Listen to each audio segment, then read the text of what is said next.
Hey everybody, Nate Carter here with today's Cornerstone Connection Daily Devotional.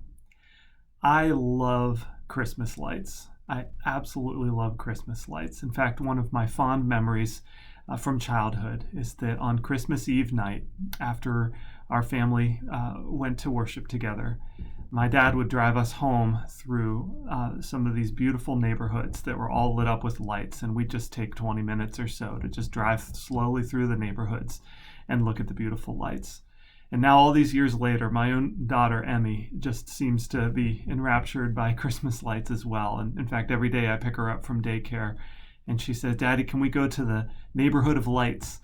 And she's talking about the lights on the houses on Rainbow Ridge Road here in Marshfield. And if you've never driven through that neighborhood, you really should. It's quite beautiful. You know, Christmas lights have a profound spiritual meaning. They remind us that Jesus is the light that comes into a dark world.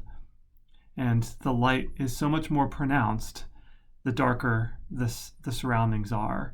As I'm recording this, it's 2 days after the winter solstice. So it's been very dark. And in fact, even since the winter solstice, we've only had about 30 minutes of actual sunlight at all. It's just been gray and dark and then cloudy all day. And then at the end of the day, of course, it's dark for a greater portion of the day than it's light. And so we feel the darkness around us. And of course, as we look back on a year that's been extremely difficult, we can sense the darkness as well. And yet there's nothing that compares to the darkness that we've contributed to the world through the sin that we commit. And in fact, everything that we see around us that's fallen, whether it's sickness or death, is a result of sin. It's a dark world, but Jesus came to expose the darkness and bring his light.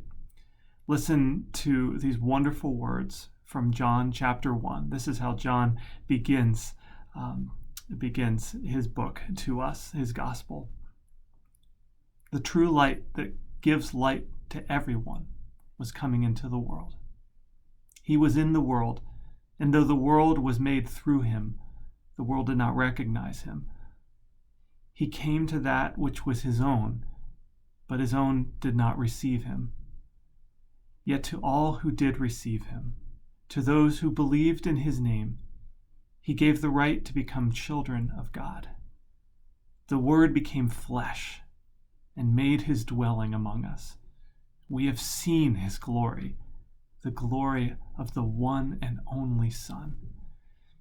As you worship him this Christmas Eve and this Christmas Day, celebrate the glory that we have seen with our own eyes. God made human, God wearing flesh. He came to be the light into a dark world and to bring us into everlasting life with him. Praise be to God. He has come.